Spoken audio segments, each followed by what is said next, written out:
All right, what's going on, everybody? Do a little mic check here, see how the audio's going on this.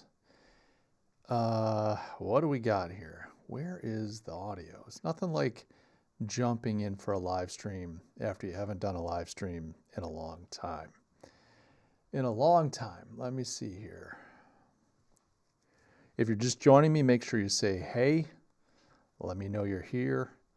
Looks like the audio is pretty good. I don't know. I'm thinking that's good. Hoping that's good. When we get some folks here in the chat, we'll try to get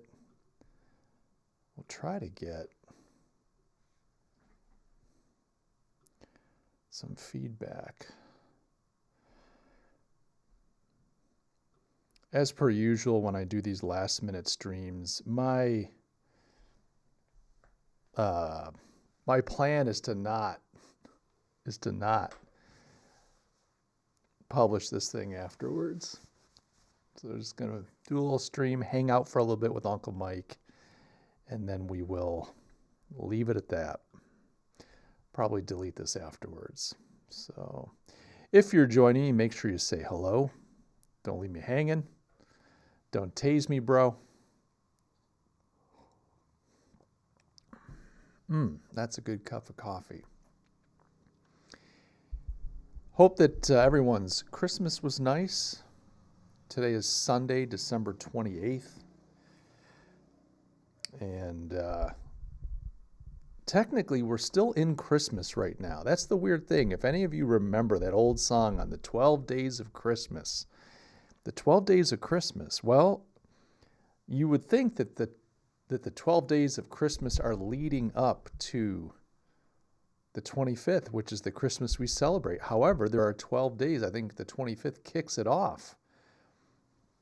So in the old school world, the 12 days of Christmas, it's still going, I think, till like January 5th.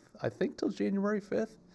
Now, here's the thing. If you forgot to get your wife or girlfriend or husband a gift, this is your saving grace. You can do the 12 days of Christmas. You can claim it. You can just say, hey, look, 12 days of Christmas, I get a freebie on this one.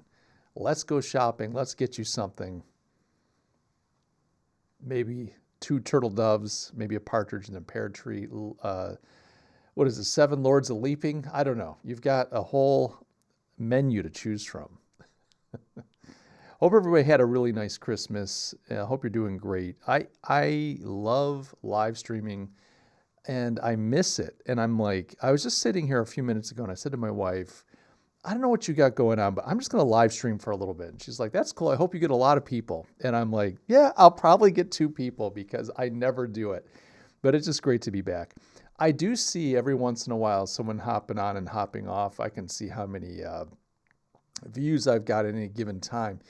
Do me a favor, if you're joining the stream, if you're out there in Never Neverland, just give me a shout. Say hello.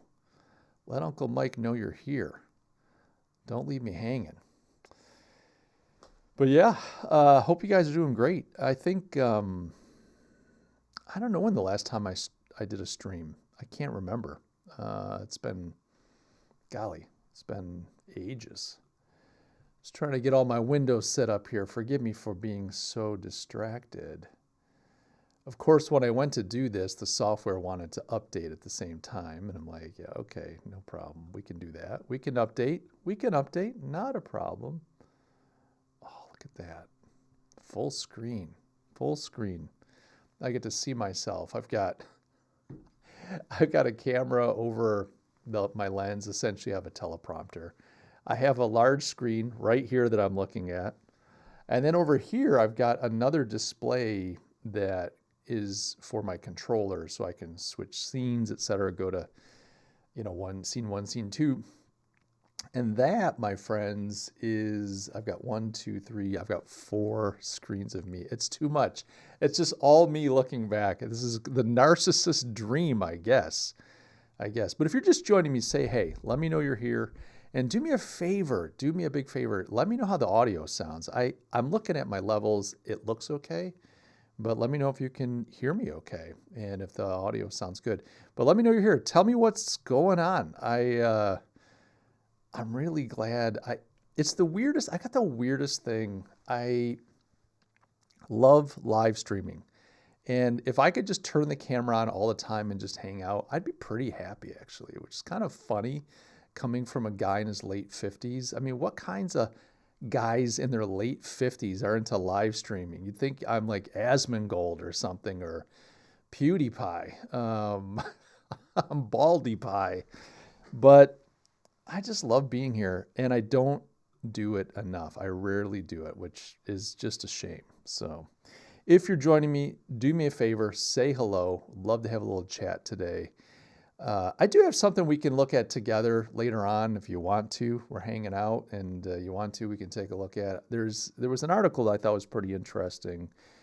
Essentially 5 brands that are like on the way out, and then 5 brands that are on the way up. And I just thought that was kind of an interesting comparison. Anthony 1198.6, Christ is born, goodwill to men. Merry Christmas, Anthony. Glad to have you along, brother. I was just saying, when I open this up, we're in the 12 days of Christmas still, which is fantastic. And I was saying that if any gentlemen out there have missed their opportunity to get their lovely wife a gift, you still have time. It's still Christmas, technically. I think the 12 days goes through till maybe January 5th. I can't remember. But how was your Christmas, Anthony? Was it good? Anthony. I love the fact, by the way, that you comment on all my videos. I love it. I put a video up there and I'm like, I rarely post. And then when I do, I'm like, oh, no one's going to see this. And then within minutes, you're in the comments. It just makes me feel so good. I appreciate it. It's humbling. So thank you for, it feels like love, you know, as a erstwhile YouTuber, you put a video up and then people comment on it. It feels like love. Now, not everybody's comments are very loving, I have to be honest. But you're always so generous. I appreciate that. And you like to have fun in there, which makes it fun. I mean, it's good stuff. So let's see. We celebrate Christmas till the Epiphany. So let's see. We celebrate Christmas. Why am I not? There we go. I have got to get back to the stream, kiddos. I have got to get back to stream. Let's see if I can get this bigger. There we go. Celebrate Christmas to the Catholic calendar until the Epiphany. Yeah, that's awesome. I think you know, Anthony, I've gone Lutheran. I grew up Catholic, and we joined a Lutheran church recently. I guess that makes us Lutherans. I'm not sure how that works, but really love the church. I can walk to it. In fact, I did. I walked to it this morning, walked home, and Christ-focused, solid theology. The pastor's brilliant, very humble, not drawing attention to himself, lifting up the Lord. Nice liturgy, sacramental, good stuff. Great Christmas, yeah. I'm on the road home. That's right. Well, I tease the Lutherans at the church. You know, they're like, well, you know, you're kind of new to all this, and I'm like, whoa, I got more over than the rest of you. I'm like the founder. I started out Catholic. I mean, that's what Martin Luther obviously was, a Catholic monk. But I teased them like, as Martin Luther, I started Catholic. So actually, I should be at the head of the class. Fortunately, we're not working on a point system here. Yeah. How was your Christmas? Was it good? I hope it was. I hope you and the family had a great time. Also, I'm curious about your weather. So down here in Charleston, you can get all kinds of weather for Christmas. So typically, since we've been here the last 4 years, it's usually like, you know, overcast, cold, windy. I mean, maybe like warm enough that you don't have to wear like a heavy jacket or anything. So like mild, very mild, but overcast, windy, cold, whatever. It was in the low 70s Fahrenheit and sunny, like just crystal clear sky, blue sky, sun shining. It was just like magical. I mean, I was in a t-shirt. So we went to Christmas Eve mass, or sorry, service. See, you got me talking Catholic here, which was beautiful. It was a candlelight service, was gorgeous. And then we, the next day on Christmas, invited, sorry, let me back up. On Christmas Eve, we invited a bunch of people over for, I'll say like a party. And I smoked a turkey on the big green egg, just a 10-pound turkey, nothing too crazy. And I also sous vide a big chunk of picanha, which is a Brazilian cut of beef. So I sous vide that for like 6 hours. So I pulled and I smoked the turkey with apple wood. So beautiful turkey, smoked gorgeous. Pulled that off, carved up the breast, pulled the picanha, did a quick sear on that, and served that up. And we just did kind of like standing, everybody hung out, chit chat, a little bit of classical Christmas music in the background. And then a few of us didn't go because they couldn't, but we all packed up and then went to the church for the candlelight service and then closed out the night that way. Beautiful. And of course, Christmas Day together with family. My son came over. My daughter was traveling. She was in South Africa visiting her grandparents, but my son came over and we just had a lovely, easygoing brunch, kind of a lazy day, exchanged some gifts and just spent a beautiful day together. All right, so you're talking what? Minus 20 Celsius. Oh my Lord, have mercy. My goodness. And today's warm at negative 12. Man, oh. I mean, it was so warm on Christmas Day and Christmas Eve. I could have gotten the boat out on the water and wore a t-shirt. I mean, if I got up to speed, it would have been a little chilly just because, but I could have gotten the boat out.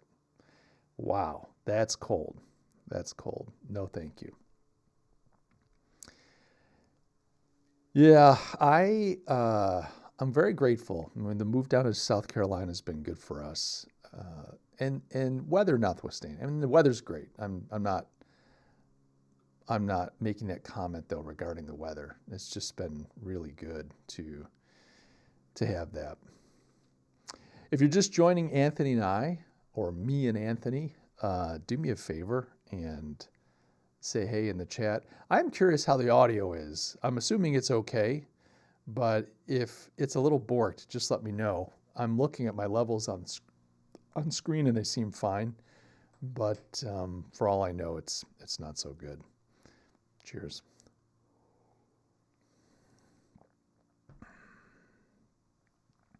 Anthony, I'm curious, are you off between New Year and Christmas and New Year? You taking the time off? Are you able to take the week, or are you having to work throughout?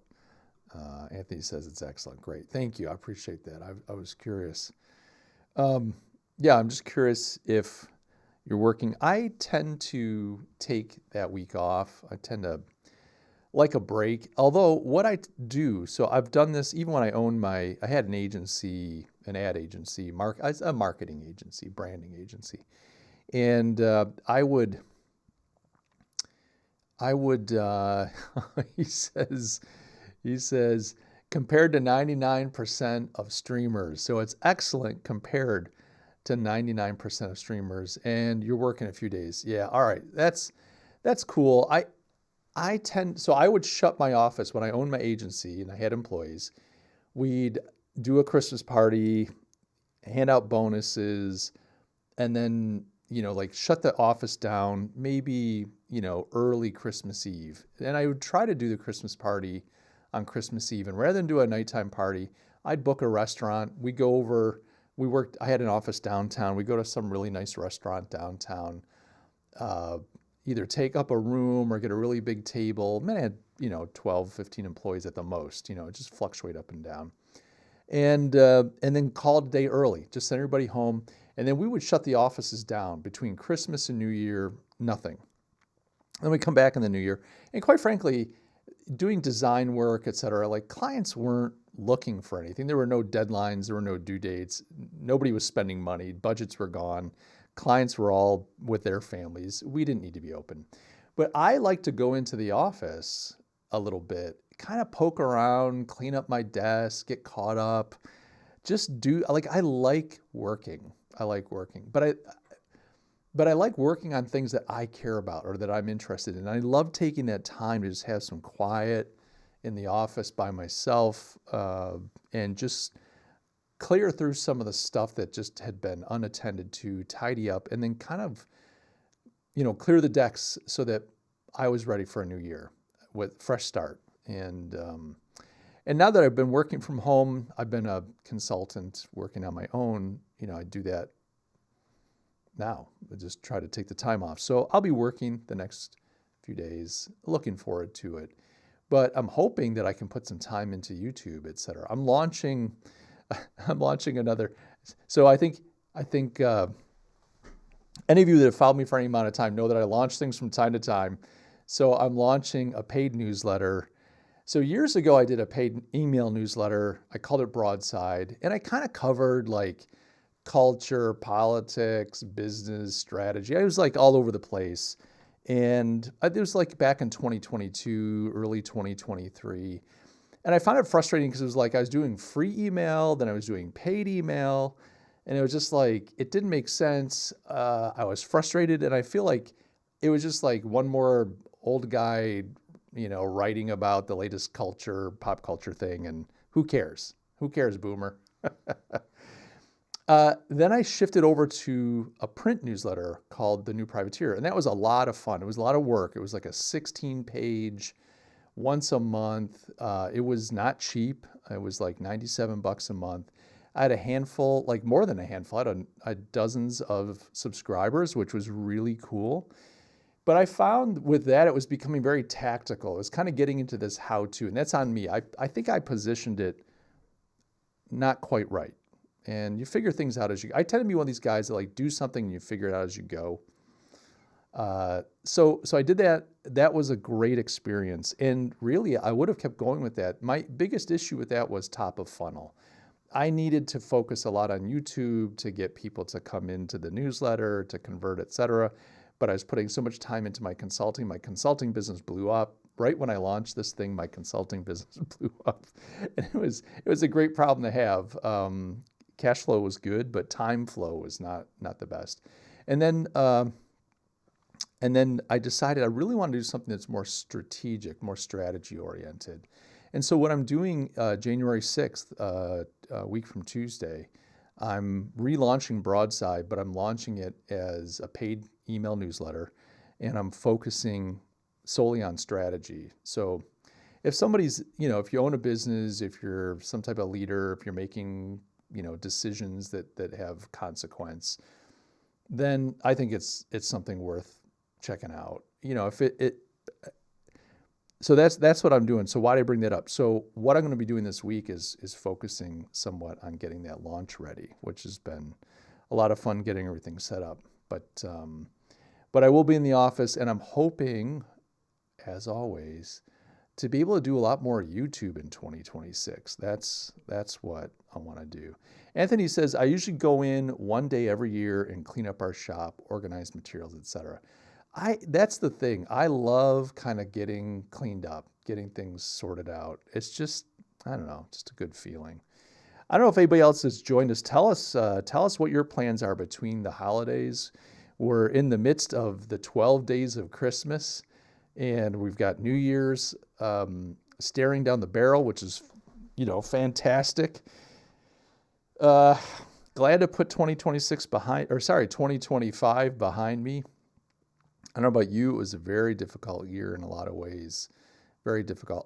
It's funny, a lot of amazing things happened in 2025. Very good year if I were to list out all the good that's happened. However, probably one of the most personally challenging years of my life. And I've had some doozies, but I think 2025 probably the most challenging. Andre Fenter, hello, it's your editor here. It's 33. It's just past midnight, but hope you're having a great December. Great to see you, Andre. So for those of you who don't know, Andre has been editing my videos, most of my videos. Every once in a while, I try to edit one myself. He's a much better editor than me, But Andre lives in South Africa, and I've known him for many years, since he was a wee lad. He's very talented, and he's been helping me when I do a video. Shame on me because I never do a video. But he and I have been working together, collaborating, and he's been doing the editing for me. Andre, great to see you. Merry Christmas and Happy New Year. Glad to see you're here. And don't stay up too late. Hopefully, Andre, you got some time off. Andre got to see my daughter. So my daughter was in South Africa visiting her grandparents, and I got a photo, a selfie, of my daughter holding a phone up with Andre at her side. So he got to say hi to my daughter, Riley. But yeah. Anthony, I'm interested in those brands you were talking about. I'm going to get to it. Are you, unless you got to run right away, but we can get to it right now. Let's do that. And Anthony says, Merry Christmas to Andre. Let's do that. I'm going to pull up an article here. Bear with me. This is the fun power of, so you should be seeing Uncle Mike down in the corner. Is that right? Yes, there I am.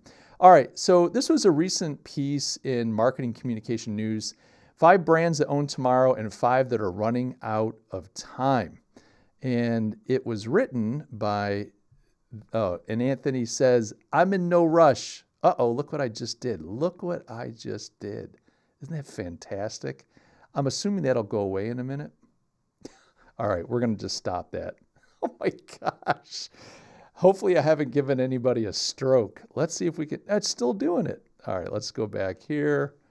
Bear with me. I can fix this. I can fix it. I believe I can fix it. All right. How does that look? Pretty good? Okay. So this is written by Alan Adamson. I guess I can't necessarily put comments up right now just because I'm going to send this thing into a stroke. Anthony said, I know I sometimes take you on these detours. No, you're good, Anthony. And Andre said, literally saw Riley last week. I'm heading to bed now, but enjoy the live stream. All right, buddy. Thanks for joining us, Andre, and Happy New Year to you. Okay. Alan Adamson, he's co-founder and managing partner at Metaforce, which is this agency. However, I believe he was like a muckety-muck over at Landor. And if any of you in the branding world know, Landor is like a heavy hitter in the brand world. But he wrote this article here, and essentially he took a look at a handful of brands and said, who's on the uprise and who's on the down, I won't say downfall, but who's on the outs. Okay, so the first one is B2B collaboration. He's saying that the 2026 winner is Microsoft Teams and the running out of time is Zoom. So Microsoft Teams is the winner and Zoom is needing to figure things out quick. And his argument is that, that Microsoft Teams didn't just build a better tool, they made it an indispensable collaboration hub. Whereas Zoom, it's just a standalone tool in an ecosystem war. And I think this is pretty good insight, actually. I'm hands down more into Zoom. If I get an option and I'm creating a meeting and I've got both Teams and Zoom, I would prefer to work with Zoom. As far as the tool is concerned, Zoom's a lot nicer to work with, I think. Most of my clients have, what's this? Zoom was shut down? What are you talking about? Zoom was shut down. Is this guy joking? What are you talking about? Zoom was shut down. I've got Zoom right now. Now I've got to open Zoom. You got me curious here. All right, hang on a second. Here's what we're going to do. I'm going to go to camera 2, and I'm going to show you in a second. Can I get Zoom up here without causing the screen? Now, see, that's doing that. I have got to close this screen out. Let me just minimize. This is great radio, folks. This is probably some of the best radio ever. Anyway, the point being, I've got Zoom open right now. Oh, I know how I can do this. There we go. Look at that. I mean, that's Zoom. You can see I've got ushering on my calendar. So Zoom's working. I mean, I bet I could start a meeting. Oh, yeah. Let me just close that. We're leaving the meeting. We're leaving the meeting. I'm going to get rid of all that. We've got the infinity. I have broken the internet. Oh my gosh. Somebody please show this boomer how to use the internet. Now I've got to figure out how to close that out. But as I was saying, Zoom is working. I'm not sure what Anthony was talking about, but all right. Now he says, I thought, yeah, I thought Microsoft put it out to pasture, so to speak. Well, I think that's the case, though. I do think that's the case. And I think that if you look at what he's saying here, like I would prefer to use Zoom. If I get a choice, I like the Zoom interface. It's a lot easier to work with. I find any Microsoft product is always a pain in the butt. However, I think Microsoft Teams works really well. But I hate the fact that with Microsoft Teams, you can't just get Teams. It's not a standalone. I mean, so I think what made Zoom so attractive initially is just like one app and you could run it and it was no problem. But the issue now is that with well, and before with Teams, you could just like, you know, if you wanted to use it. By the way, I'm so distracted because I can't handle opening and closing windows on a computer. So listen to the old man complain about Teams. The problem I had with Microsoft Teams was you couldn't easily just get it on its own. You had to have the whole Microsoft suite. Now, for me and my consulting work, my clients use Word, they use Excel, they use Teams, and they use often Outlook for email. So I needed the suite anyway so that I could send documents back and forth, etc. However, I liked Zoom when I first started consulting, and I would use it all the time when the pandemic hit. It was just a great tool. But what's happened, according to this writer, and I would agree with this, what's happened is that because Teams was integrated into an Office suite, it's done a lot better than Zoom. And so now Zoom is the standalone piece of software kind of fighting an ecosystem war. The fight is not which streaming tool is the best for meetings. It's what Office suite serves and meets the needs of office workers, especially those office workers connected to bigger corporations that have to communicate, share documents, and so on. So I think when all of us were just sitting here having to connect somehow, all we were thinking is we needed video. But because Teams is integrated in, and I think Microsoft's put some energy into it, it's doing a lot better. And this is it right here. I love it. Anthony, you know what? I was thinking of Skype. 100%, you were right. If you had said Skype, you're 100% correct. Skype was put out to pasture. And that was kind of a bummer when that happened. So let's take a look at the next one. Again, great radio. All right, this one I don't really have any comment or experience because, quite frankly, I'm not a big retail shopper. Lululemon is the winner. And then Macy's running out of time. What I saw here was just that Lululemon has done a good job with things like holding classes at the shop, bringing people in for workouts, professional coaching, etc. So they've created this community around their retail space. People are coming there not just to buy product, but to get healthy, to build relationships, to get more information. I think of almost like the Apple Store, not that you're building relationships at the Apple Store, but you're going there to get tech support, you're going there to take classes, you're going there to learn how to use the technology, etc. And it creates a little bit of a hub, this physical hub. And what Apple did is they made their space so beautiful, stylistically designed, architecturally, that, you know, the hip kids all want to hang out there. And by hip kids, I mean boomers. But when we talk here about Macy's versus Lululemon, Macy's is kind of like in this, he's saying the liabilities are in an omni-channel strategy. They're trapped in an oversized real estate, huge liability. Core focus remains discount driven, which erodes brand equity. I can't, that's a great point. I can't stress that one enough. When you focus on discounts, when all you're doing to get people in the door is to give them discounts, then you're training your customer. And I talk to clients about this all the time. You're training your customer to always expect a discount. And quite frankly, that's dangerous because they won't buy from you unless you're offering them a discount. You're training them to just wait because you're always going to give them, something off, as opposed to creating equity in your brand where people are like, I'm willing to spend money on this because it's valuable. So let's go back to the next one. And by the way, Anthony says that his wife worked at Lululemon for years. Oh, there we go. My wife worked there for years. Did she like it?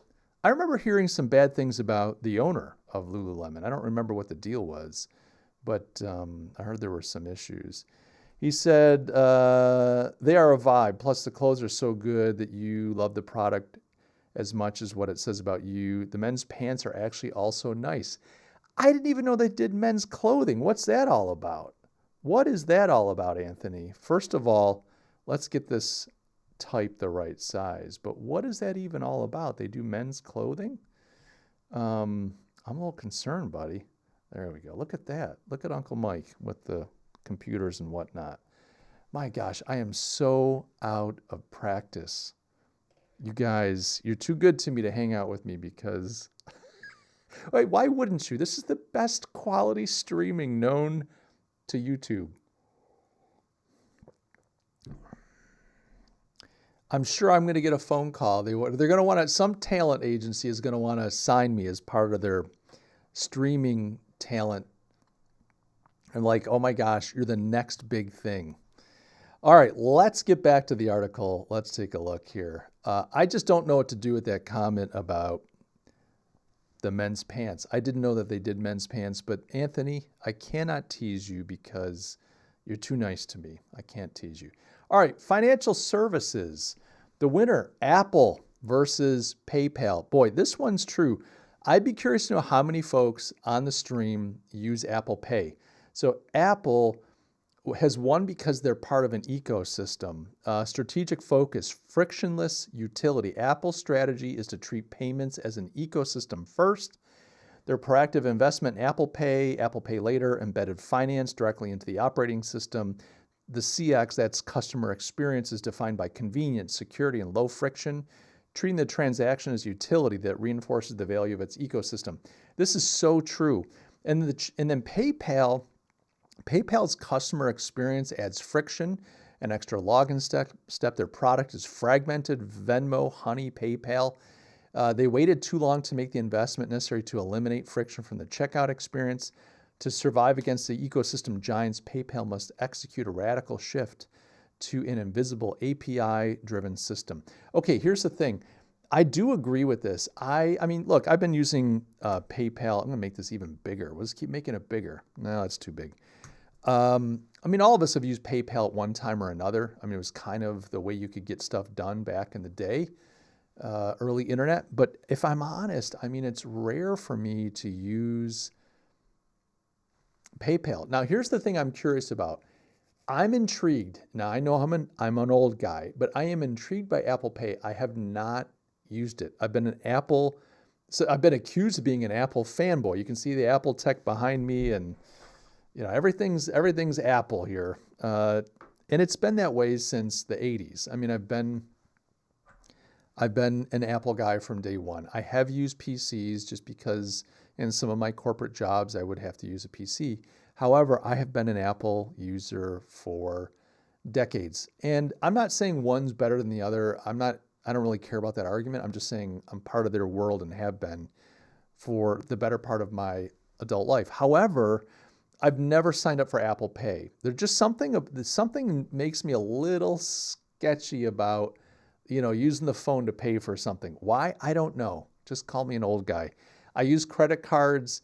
I have Venmo. I don't use it much. There's probably $200-300 on my Venmo. So every once in a while, and I have to be reminded. Someone's like, well, do you have Venmo? I was like, oh yeah, of course. I could pay you that way. So it's come in handy. Like sometimes if I'm traveling, something gets messed up with Uber and I've got to pay the driver, whatever. Like Venmo can come in handy, which is a PayPal product. But I don't use PayPal much at all. I just don't use it. But the Apple Pay is intriguing to me. I'd be curious to know if anybody here uses it. But it seems really smart, and I can see how it's integrated into an ecosystem. You go buy your Starbucks drink, you just tap your phone, and off you go. Sounds pretty cool.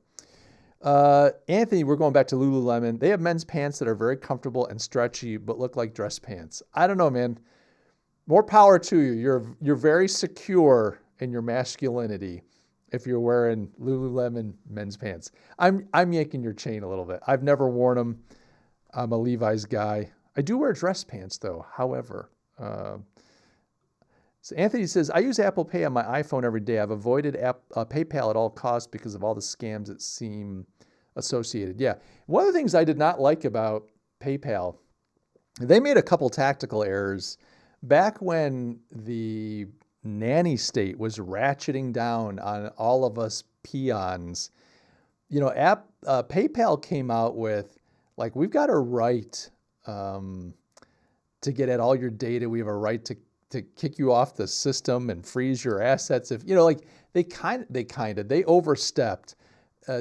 Now lawyers will do this no matter what the deal is. The lawyer's always trying to give their client the broadest scope possible to operate in any way that they could ever conceive without any liability. And then of course they want to limit any risk, and they want to constrict the other party as much as possible. You're not allowed to do anything. You can't do anything. Shame on you if you do anything, but we can do everything we like. And then you've got to negotiate. Well, PayPal, I don't know if it was their attorneys. I don't know if it was some power-hungry DEI maniac there that was going to eliminate all political opposition. I don't know what it was, but they tried to slip one through. I want to say it was like 2020, 2021. I remember exactly. There was a huge outcry. Customers were like, "Oh hell no! You don't get to tell us." And they retracted. I think they tried it a couple times, but it got retracted. Where it stands right now, I have no idea. I do have PayPal. It kind of comes in handy from time to time if you've got, say, family overseas. You want to get some funds back and forth. It's kind of handy there. All right, let's take a look. Whoa. Golly, I have got to take a class at the Apple Store or something. That's a joke for those of you just joining. All right, let's look at healthcare. Pharmacy, convenience as the cure. I can't say much about this one either. Amazon Pharmacy, One Medical, again, part of an ecosystem. Of course, anything that Amazon grabs is part of an ecosystem because Amazon is the ecosystem, and then running out of time, Walgreens. Yeah, I mean, Walgreens, their core business model is built on physical foot traffic and dispensing fees. Their customer experience is defined by long lines and manual verification at a pharmacy counter. To compete, they must convert their stores to localized micro-fulfillment hubs. Yeah, okay. I mean, I'm not arguing with it, but Amazon, they're doing great because they treat healthcare as an ecosystem first, frictionless utility. I don't know. I mean, it sounds like a little bit of branding gobbledygook, but the fact of the matter is, Amazon gets into an area, and they've been wanting, and they've been working at getting into the healthcare world for a long time now, and they're just going to dominate. That's it's just the way it is. Let's jump to pet care. Winner Chewy and running out of time, Petco. Again, not a surprise. It's funny how all these online brands seem to be doing great. If it's digital first, they're doing great. The retail, if you see any kind of trend here, it's the retail. The only retail, let me back up. The only retail so far, in-store retail, is Lululemon. Seems to be doing well. But again, Lululemon focused on creating events. So they've got proprietary product innovation like fabrics, as Anthony was talking about. But then they use their physical stores as a community hub to sell high-touch experience like in-store yoga, fitness classes. But Macy's and Walgreens struggling, Petco struggling. A lot of these retail stores that are working on the old model from the 70s, 80s, and 90s, it just doesn't work anymore. Nobody wants to go into a store anymore. I mean, I still do, I love to go grocery shopping. There's something about going to a grocery store, if it's a nice store. And I grew up with Wegmans, which is a regional grocer in Western New York. I'm from their hometown, and it was just a great experience. And it was just always like, it always created a sense of well-being when you go shopping. It's like, oh, good, things are great and life is good and the aisles are full. It's all hope, and you grab food, throw it in there. You feel good, like you're taking care of yourself. You're in this great environment. I like to shop.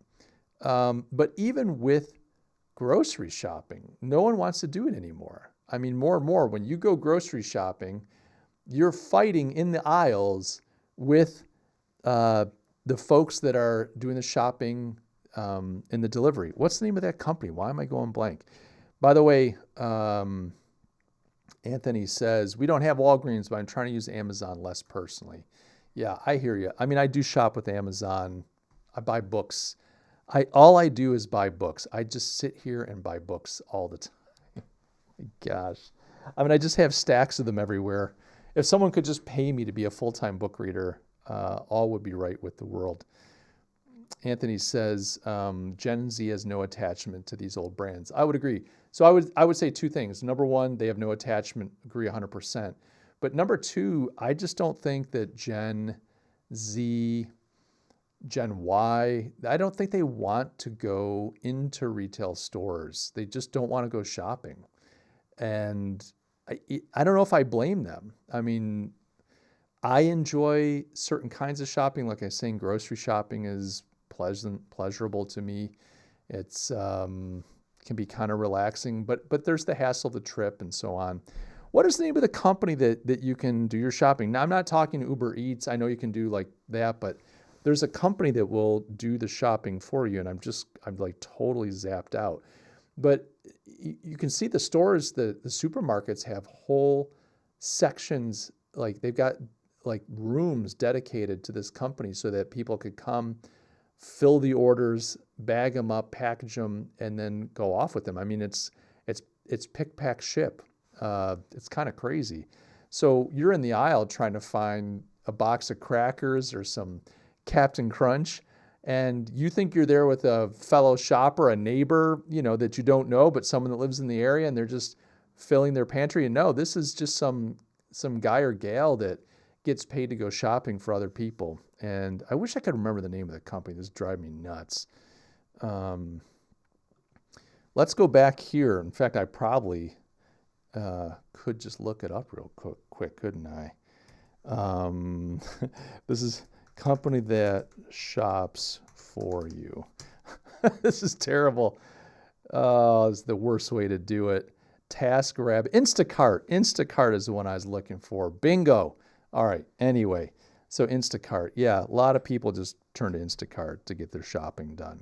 I've never done it. I joke with my wife every once in a while, we're in the mood for like ice cream. Like I'm like, hey, I'd love some Ben & Jerry's New York Super Fudge Chunk, but we don't feel like going out. And I'm like, we ought to do a one-item Instacart. It'll be like a $50 pint of ice cream. just for giggles. We never do it. I can't, it seems immoral. Well, it is immoral to spend your money that way. I guess if I had like a couple $100 worth of shopping to do, that's different. But to just have somebody, because I'm too lazy to have somebody go and do that for me. All right, so the last one here is pet care. And we're talking Chewy versus Petco. Chewy's the winner, according to this author. They've got an emotional customer experience. They built a customer Emotional relationship engine disguised as direct-to-consumer business. Their legendary customer experience, sympathy cards, 24/7 vet chat, and personalized service made pet parents, I hate that term, by the way, feel deeply valued. Their focus is built on data-driven retention and ecosystem expansion. They are pretty good. I have to say, like, we for the pets would get stuff from Chewy. Great. They take stuff back, no question, blah, blah, blah. Like, it's kind of nice. And it's a bit of a set and forget. Like that auto ship here that they talk about, it's kind of nice. Like, you know, you're going to need a bag of whatever every month, that it just shows up, which is really cool. Petco running out of time, the change needed transactional mindset. Again, this is that old retail model. Petco treated an emotional category like simple retail. Their customer experience is transactional, and their attempts to add services, vet and grooming, feel like costly, disconnected bolt-ons. To catch up, Petco must reinvent its physical footprint to act as a wellness consultation center, using technology to integrate in the store service data to truly blah, blah, blah. Yeah, okay, so that's that. So our winners, we got what? Microsoft Teams, Lululemon, Apple Pay, Amazon Pharmacy, and Chewy. And our losers, the ones running out of time, Zoom, Macy's, PayPal, Walgreens, and Petco. There you have it, ladies and gentlemen. That is all she wrote on that. Anthony says a lot of grocery stores have their own truck van services for grocery delivery. Yeah, that's true.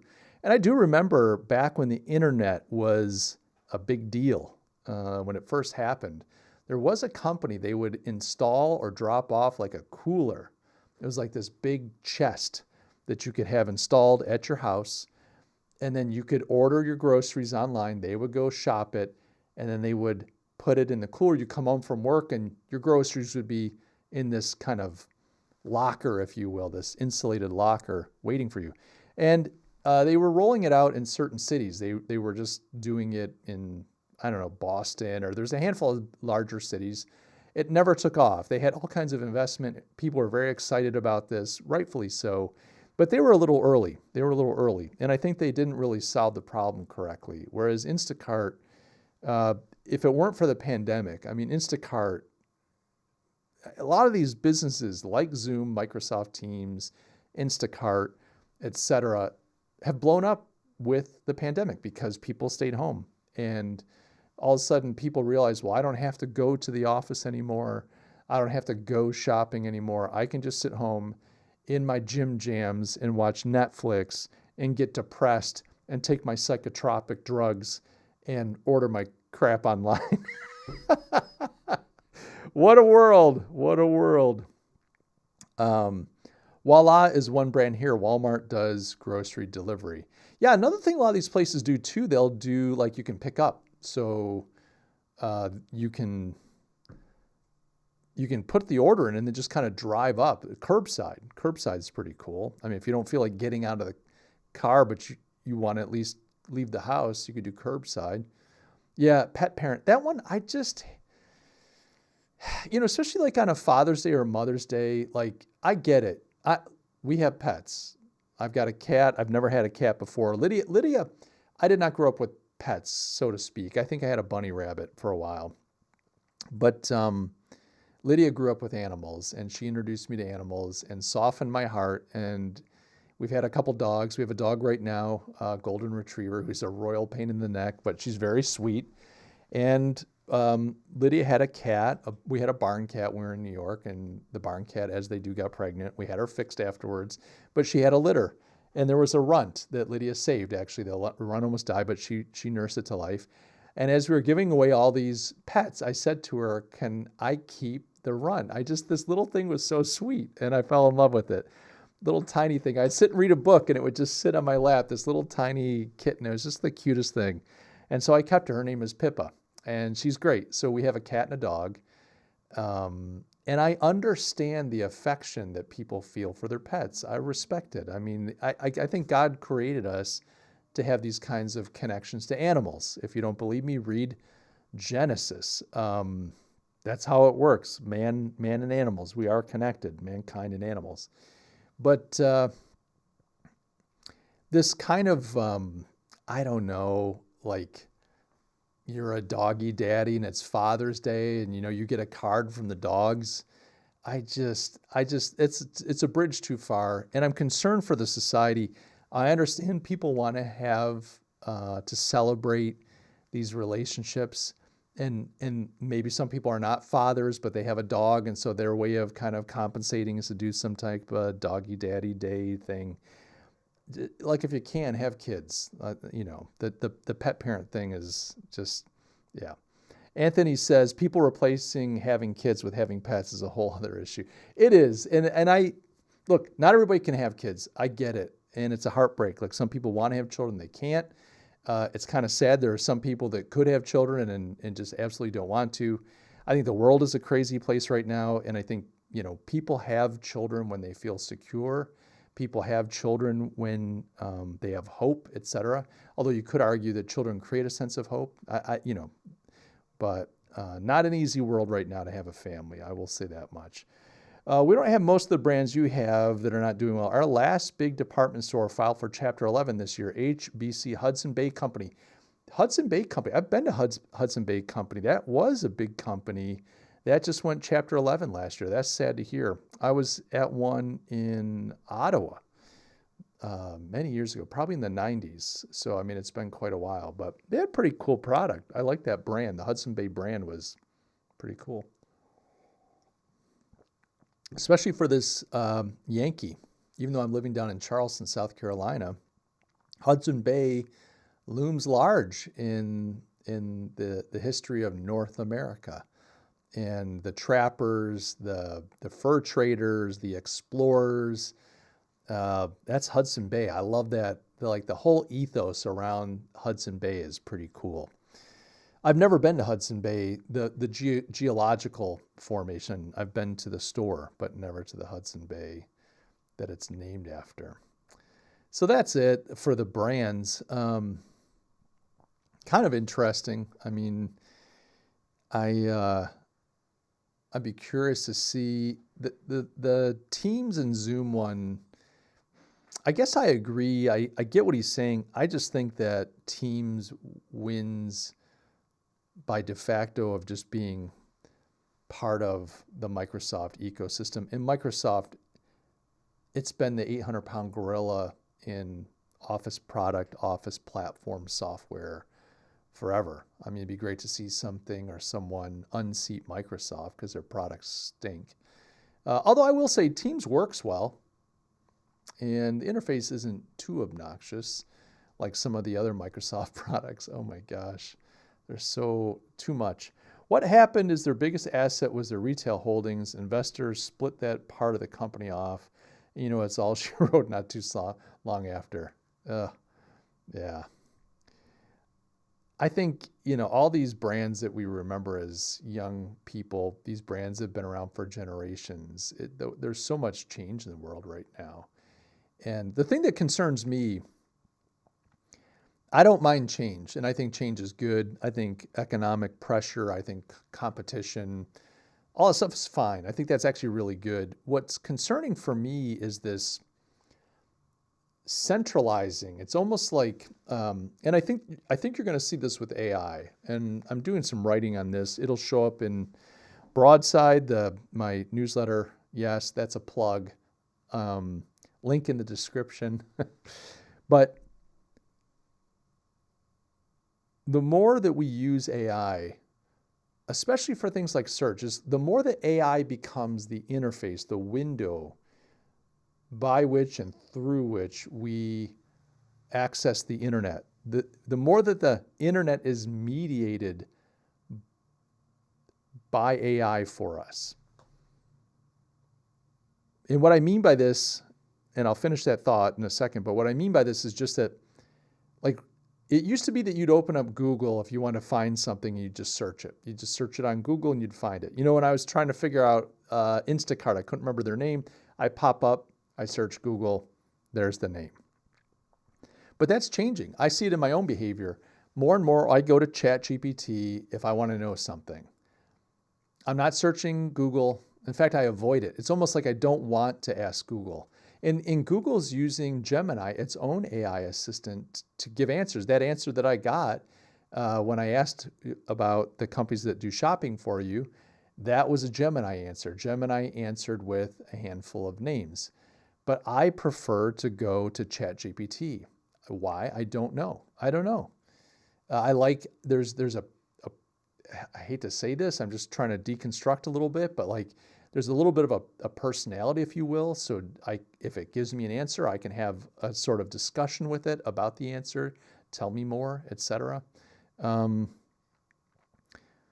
the more that the internet is mediated by AI, the more control that the AI companies have over our shopping, our content, the algorithms, our feeds, social media.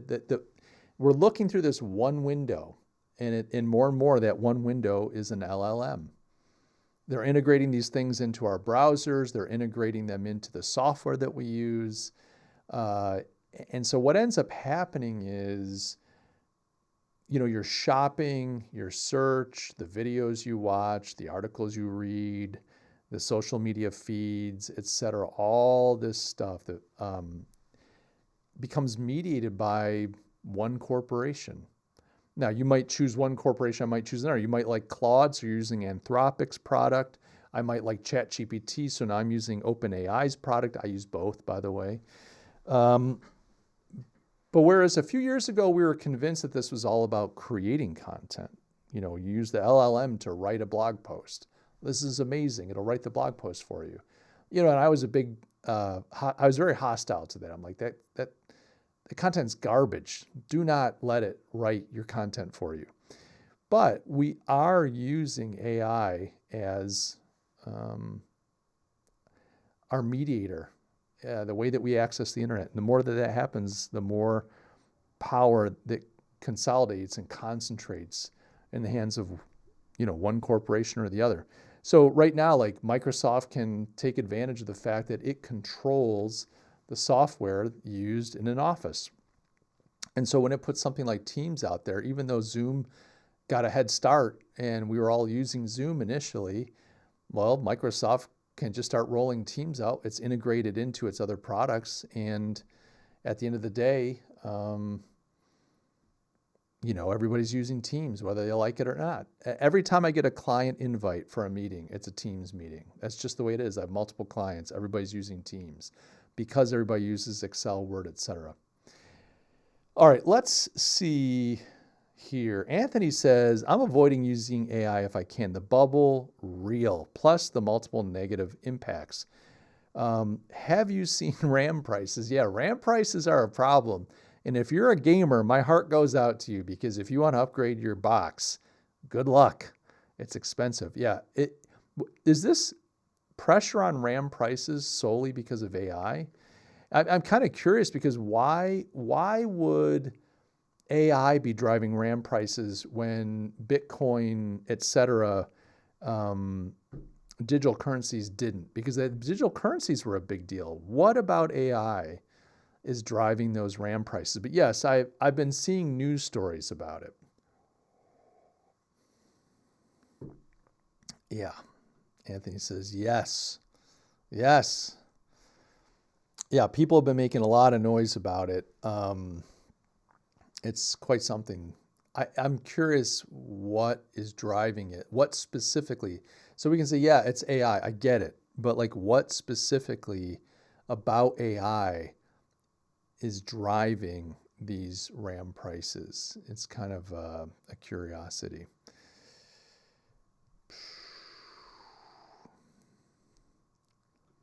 Anthony says, foundries are building RAM for AI workloads and data centers. Oh, so what's happening is, okay, I got it. So the RAM that you and I would use in our computers to upgrade our gaming machines, etc., that's probably not as profitable for these companies as building chips to drive AI. And so what they're doing is they're reallocating their manufacturing capacity for AI chips. And that way, folks like you and I, it's a supply and demand. There's less consumer RAM, we'll call it that, consumer RAM out there because they're making less of it. So now you and I are fighting over it, driving the prices up because they're focusing their capacity, which they only have so much, and they can't expand that capacity very quickly. They can't just spin up a new factory to make RAM. That takes time. So that's all going into AI data centers. Yeah, more money in selling to NVIDIA than consumers, 100%. So that makes sense. Thank you for helping me ferret that one out. All right, well, we're just on an hour, Anthony. An hour, my friend. Let's see. The AI money furnace will take all the money you can shovel at the moment. Yeah, send it up in smoke. I saw a video the other day, somebody making the argument. It was a good argument. They said they're not convinced. They weren't, these were not AI apologists. They were not all, evangelistic on AI. But from an economic standpoint, they're saying, they weren't convinced that this is a bubble. And I forget what the criteria, but you need one or at least one, if not all three kind of situations for something to be a bubble. There were kind of three criteria for a bubble, if you will. And they went through the three historically, and it tracked. And then when they looked at the AI, they said, well, we look at the three criteria and we can't make the argument that the criteria applies in this situation. So at this point, they're saying it's very likely this is not a bubble yet. So I thought that was interesting. I, of course, can't remember. I probably watched it, either early in the morning or late at night. So we'll have to see where this goes. You made the comment you don't use AI, and I appreciate that. I've been hostile to it from the beginning, but I realized about a year ago, look, I use Google all the time. I'm searching on Google. It's an algorithm. It's, massive data centers all over the world, computing all this stuff. I would pay a research assistant. I would pay an editor. I would pay all these other people to do, I'm talking not a video editor. Andre, you met Andre earlier. I mean to say, like, I would pay a proofreader, an editor to read a piece over. So I would pay someone to help me do all this work. Why wouldn't I? Why not use AI for some of this work? And so I found it to be a good partner when I'm trying to work through something. But I refuse to let it create content for me. I refuse to let it do my thinking in my creative work. But I do leverage it as an assistant, a research assistant, as a proofreader, editor. And I've collaborated with it. Like, for instance, when I was getting ready to put all the stuff together to launch Broadside, well, I noticed my WordPress site was running kind of slow. And I did some Google speed tests and page speed, and I had some issues with CSS. I had some issues with JavaScript loading across the site. Well, it's been so long since I've dealt with any of that stuff, and I'm like, I don't want to sit relearning all this stuff. So I opened up ChatGPT and worked with it. I kind of collaborated with it and got the site running really well. And it knows the code. It knows all that kind of stuff. I don't have to know it. I know enough to ask questions, and I know enough how to implement what it recommends and where to implement it. But I was able to work with it and get some really great work done in an hour or two, couple hours, get the site running nice and quick and scoring well, which is important because you're going to lose sales. People go to your website and the page takes forever to load. 1 or 2 seconds, they're gone. So you need stuff to happen. And ChatGPT was great. I mean, it did a really great job helping me figure that out. So let's see what Anthony says here. It's cool technology, but the hype is making the market go crazy. AI might not be technically a bubble, but none of these companies are making money or have a path to profit. Yeah, I don't know. I'm not saying I'm just saying I don't know, like literally I don't know. I'd have to take a look at the profitability. I'm kind of curious, like I think OpenAI, okay, so I do think like in some of the other bubbles, there's just this like spending, you just spend your way to the top of the mountain and you worry about making money later. But what's his name? Jeff Bezos did that with Amazon. They weren't profitable for many years. And any money they made, he rolled right back into the business. So I don't know. I mean, just the AI thing is like really troubling. I mean, I use it and it's a great tool. But I also understand it's very dangerous, and I'm not sure where this is all going. And my instinct, my thought is it's probably not going to a good place. At the same time, I'm just not ready to opt out of society. I don't mean to say, I'm not like poo-pooing, oh, your concerns are overblown. I think they're legitimate concerns. I guess I'm just kind of getting my hands dirty until I understand it better. And maybe I'll pay for it. Maybe I'll be like, oh, I'm so sorry. One of the things I'm concerned about is just everything it's learning about me. You know, you sit there and interacting with it. It's reading all your writing. You're interacting, you're asking questions, you're trying to solve problems. Like I'm in the back end of my website. It knows everything about me. It knows more about me than I probably realize. I'm asking it, well, hey, I'm reading this book right now and I'm curious about this phrase, and I'm asking it for the history of different places. Well, it can start to connect all that data in ways that I can't even connect it, and have a picture of me that is probably pretty accurate. And well, who has access to that picture? Now, we have digital footprints, and we have for decades, and our data's out there. But really in the past, no one had the ability to raw compute to make sense of all that data. And now they do with AI. So it's troublesome, it's concerning, and at the same time, it can be a very useful tool. And I will probably regret it at some point, but for now, I'm using it. And so far, so good. You know, for Mike, short term. So we'll see. All right. That's all I got for today, I think, ladies and gentlemen, or as I could just say, gentleman. Anthony, thanks for spending time with me. And anybody else that's on the stream, thank you. It's been a lot of fun hanging out. I need to do this more often. I remember the good old days when I used to do this every Sunday, I think. I was streaming like every Sunday. This is like 2019, 2020. The US and Canada is having a power plant boom because they need power for AI data centers. They're restarting 3 Mile Island for a Microsoft data center. Yeah, Canada's got a problem though. Canada has an energy problem. It's energy policy. I mean, they have access to tons of energy, but their energy policy is so backwards. Anyway, that's it. I'll shut up. Anthony, so good to talk to you. I'll let you go too. God bless you. Merry Christmas to you, to your family, and to everyone on the stream. And I will catch you guys in the new year. Cheers.